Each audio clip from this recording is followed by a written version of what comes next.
नमस्कार, माझे नाव पृथ्वीराज अरुणगिरी. मी इयत्ता 12वीमध्ये देवजी कॉलेज अर्जुननगर येथे शिकत आहे. आजचा आपला विषय आहे स्वदेशी वस्तू व काळाची गरज. आजच्या काळात स्वदेशी हा शब्द केवळ एक नारा नसून आपल्या देशाची प्रगती आणि आत्मनिर्भरतेसाठी अत्यंत गरजेचा बनला आहे. स्वदेशी वस्तू म्हणजे आपल्या देशात तयार झालेल्या वस्तू. आपण सर्वजण, विशेषतः विद्यार्थी, या विचाराचे महत्त्व समजून घेऊया.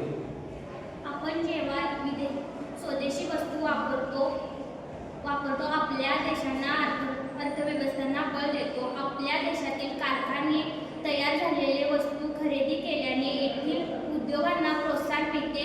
त्यामुळे अधिक लोकांना रोजगार मिळतो. जेव्हा आपल्या देशातील लोकांना काम मिळते तेव्हा त्यांचे जीवनमान सुधारते आणि देश आर्थिकदृष्ट्या अधिक मजबूत होतो.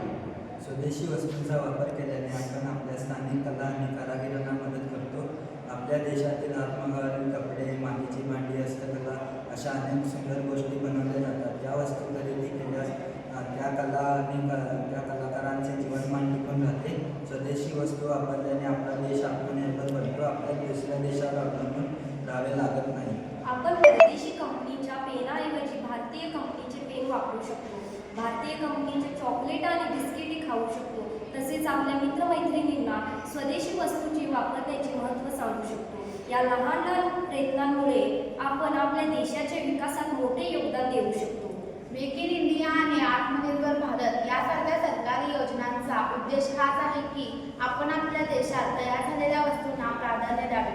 स्वदेशी वस्तूंचा वापर करणे हे केवळ एक कर्तव्य नसून आपण देशाप्रती असलेले प्रेम व्यक्त करण्याचा एक सुंदर मार्ग आहे.